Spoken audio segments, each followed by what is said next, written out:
Phytothérapie dans les douleurs articulaires. L'inflammation, en plus des symptômes associés qu'elle a par elle-même, douleur, contribue à l'aggravation d'autres troubles. Diverses plantes sont utilisées depuis des siècles pour traiter la douleur et l'inflammation.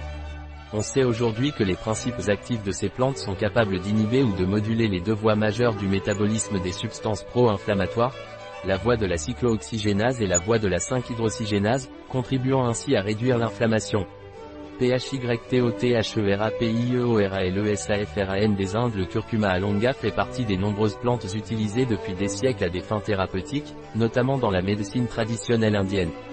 Le curcuma contient des principes colorants jaunes appelés curcuminoïdes, curcumine, déméthoxycurcumine et bis-déméthoxycurcumine.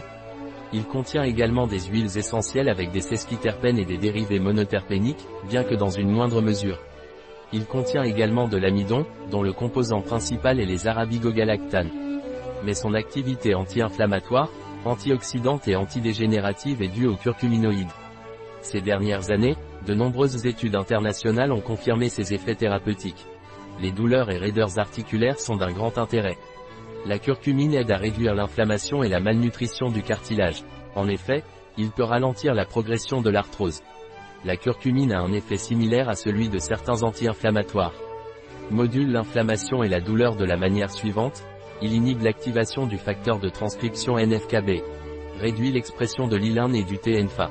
Réduit l'expression de COX-2 qui réduit la production de PGE2. Réduit l'expression de l'OX et donc des leucotriènes.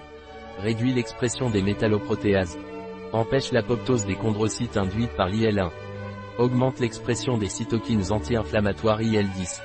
Il réduit le taux de ROS et de peroxydation lipidique grâce à sa capacité à augmenter l'activité de la catalase et de la SOD, et grâce à sa propre activité antioxydante. Bien qu'il soit reconnu que la curcumine est la principale molécule active du curcuma, il est important d'en consommer la totalité et pas seulement un de ses ingrédients bioactifs, car elle fonctionne mieux lorsque tous ces éléments bioactifs sont présents. Cela se produit dans de nombreux composés naturels. Le curcuma peut également être utilisé par voie topique, bien qu'il soit beaucoup moins courant et que les études soient beaucoup moins concluantes. La tolérance et la sécurité du curcuma sont très élevées, mais certaines contre-indications ou effets secondaires ont été décrits et méritent d'être mentionnés. Ce sont les suivants: obstruction des voies biliaires, infection biliaire, interaction possible avec les anticoagulants, irritation gastrique, bouche sèche. Un article de Catalina Vidal Ramirez, pharmacien, gérant chez bio-pharma.es. Les informations présentées dans cet article ne se substituent en aucun cas à l'avis d'un médecin. Toute mention dans cet article d'un produit ne représente pas l'approbation des ODE, Objectifs de développement durable, pour ce produit.